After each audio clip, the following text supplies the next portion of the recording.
Hello everyone, কেমন আছেন সবাই? Welcome to adventure in pair. আজকে আপনাদের সামনে হাজির হয়েছি ছোট্ট একটা ভ্রমণ কাহিনীর ব্লগ নিয়ে। আমরা এখানে ভ্রমণের জায়গা হিসেবে নির্বাচন করেছিলাম নারায়ণগঞ্জের সোনারগাঁ উপজেলার বাবার লোকনাথ ধাম বারোদি। মূলত যেভাবে যেতে হবে বারোদি, প্রথমে আমরা ঢাকার গুলিস্তান স্টেডিয়ামের মার্কেটের পাশ থেকে স্বদেশ পরিবহন বাসে সোনারগাঁ মোগরাপাড়া বাস স্ট্যান্ড পর্যন্ত টিকিট করেছিলাম।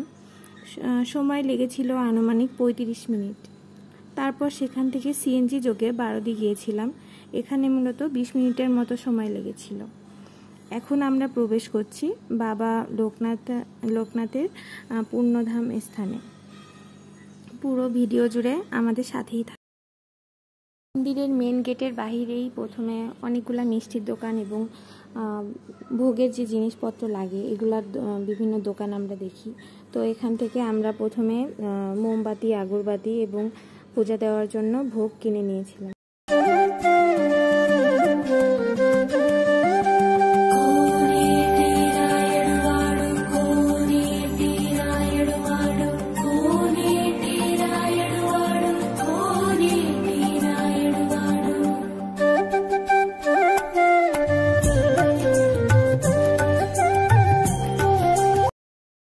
ঢুকেই প্রথম যে মন্দিরটা পড়বে এটা হচ্ছে বাবার মূল মন্দির। এখানেই মূলত সকলে পুজো দিয়ে থাকে। চলুন ঘুরে দেখি বাবার মূল মন্দিরটা।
বিভিন্ন দোকান রয়েছে, এখানেও আপনারা পেয়ে যাবেন আপনাদের পছন্দ মতো ভোগের আইটেমগুলা।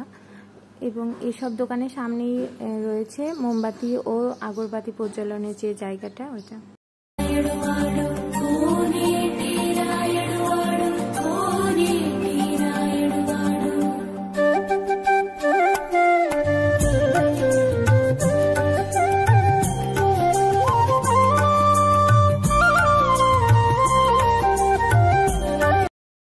মূল মন্দিরের ডান পাশে রয়েছে একটা পুকুর এবং এই পুকুরের মাঝখানে একটা শিব মূর্তি স্থাপন করা আছে, যেটা সারা বছরই থাকে।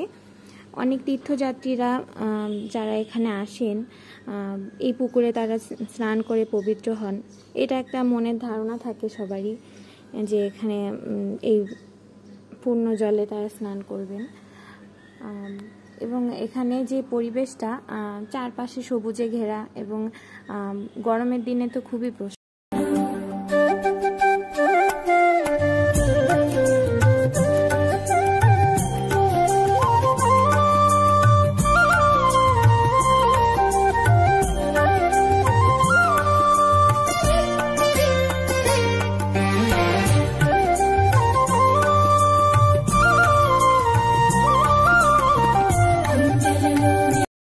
আমরা প্রবেশ করব নাট মন্দিরে। নাট মন্দিরটা খুবই বড়। এখানে হচ্ছে নামযজ্ঞের সময় খুব বড় করে আয়োজন করা হয়, অনেক মানুষ এখানে আসেন। আমরা যাওয়ার কিছুদিন পূর্বেই নামযজ্ঞ শেষ হলো, যেটা আমরা মিস করেছি। এবার এখানে হচ্ছে আরও অনেক ঠাকুরের মূর্তি স্থাপন করা আছে, যেগুলো মূলত বিভিন্ন পৌরাণিক কাহিনীর অবলম্বনে মূর্তিগুলা করা।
মন্দিরের শেষ প্রান্তে বিভিন্ন মূর্তি স্থাপন করা হয়েছে, যেগুলোর মাধ্যমে মূলত তুলে ধরা হয়েছে বাবা কিভাবে পাশ্চাত্য শিক্ষা গ্রহণ করেছিলেন।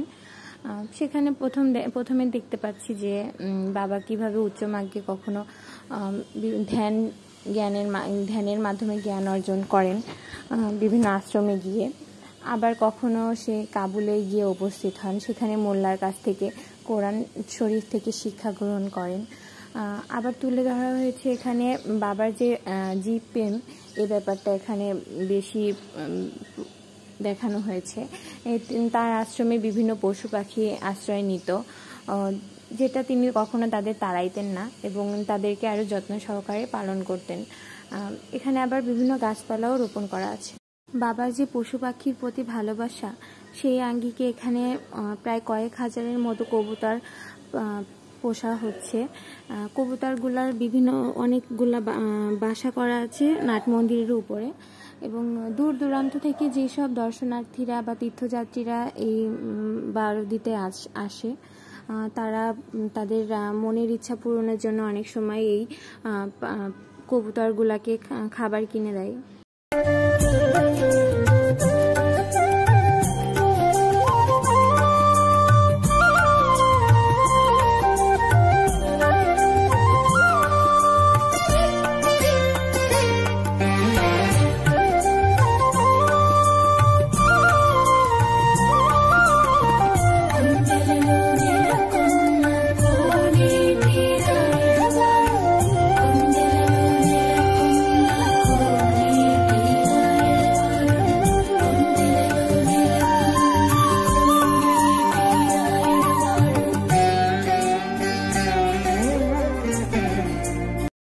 নাট মন্দিরের পাশেই একটা নতুন মন্দির হচ্ছে, মন্দিরের কাজ এখনো পুরোপুরি সম্পূর্ণ হয় নাই।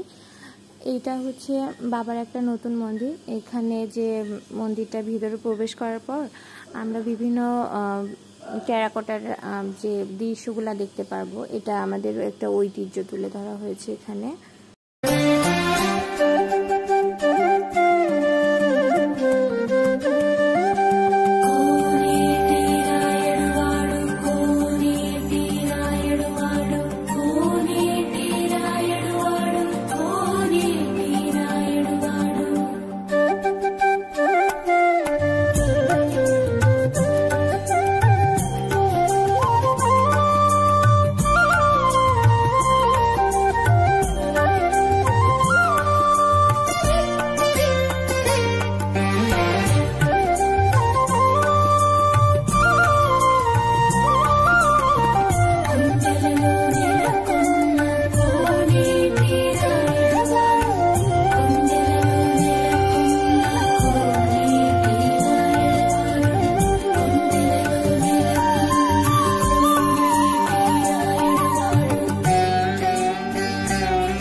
সাথেই রয়েছে একটা প্রসাদ গ্রহণের কক্ষ।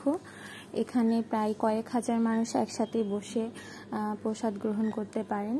দূর দূরান্ত থেকে যে সকল তীর্থযাত্রীরা এখানে আসেন তারা যাতে শান্তিতে বাবার প্রসাদ নিতে পারে এজন্য এখানে বিভিন্ন ফ্যাসিলিটিস রয়েছে, যেরকম বিশুদ্ধ খাবার পানির ব্যবস্থা রয়েছে, অনেক ফ্যান আছে যাতে হচ্ছে তাদের কোনো অসুবিধা না।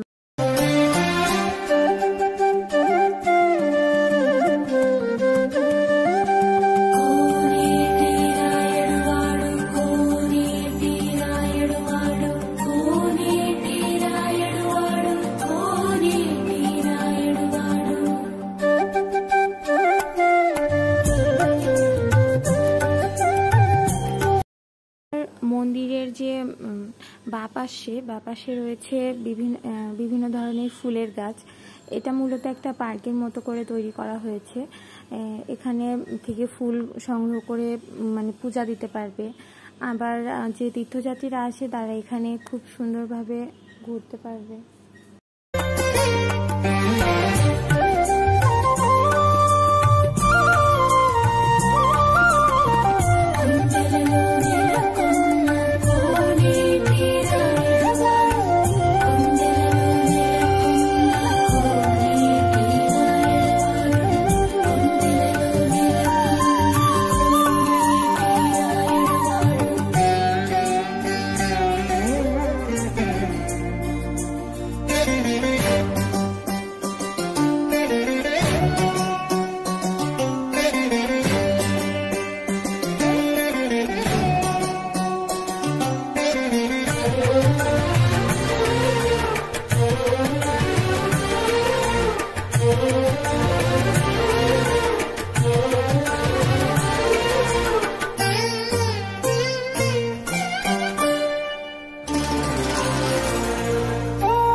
শ্মশানকালী মন্দিরে প্রবেশ করছি।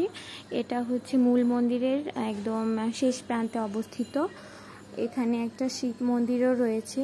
এখানে আমরা দেখতে পাচ্ছি বিভিন্ন জায়গা থেকে যাদের কোনো পুজো দেওয়ার আকাঙ্ক্ষা থেকে এখানে তারা শিবের মাথায় জল ঢালতে আসে এবং এই শিবলিঙ্গের অপোজিটেই রয়েছে শ্মশানকালী মন্দির।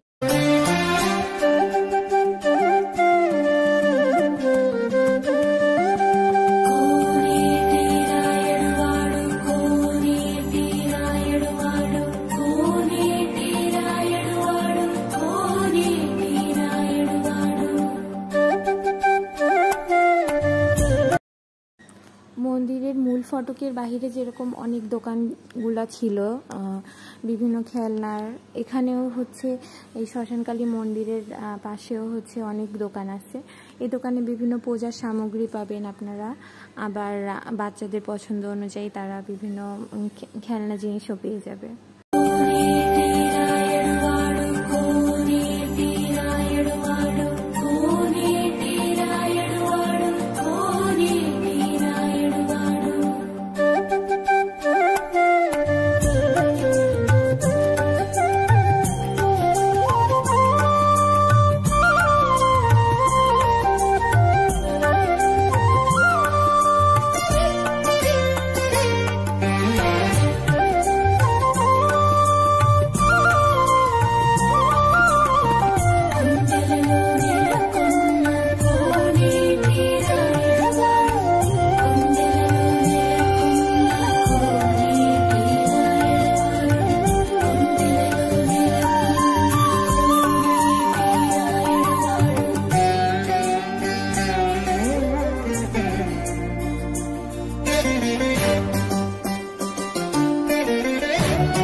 ঘেঁষে ডান পাশে রয়েছে বাবার সমাধি মন্দির এবং তার পাশে রয়েছে শ্রী জানকীনাথ ব্রহ্মচারী সমাধি মন্দির।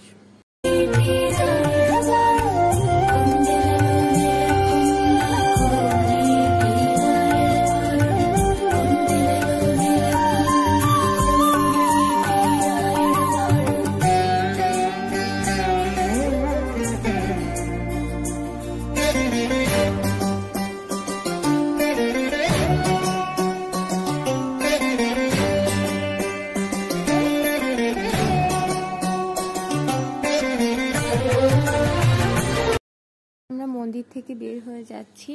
মন্দিরের বাহিরে অনেক দোকানপাট আছে। এখানে বিভিন্ন মুখরোচক খাবারের দোকান আছে, যেমন চানাচুর, গজা, এই টাইপের খাবারগুলো আপনারা এখানে পেয়ে যাবেন।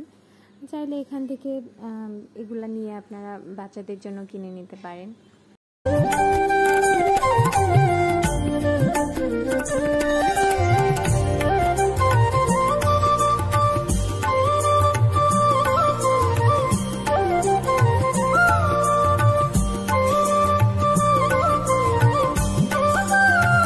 ব্লগটা এখানেই শেষ করছি।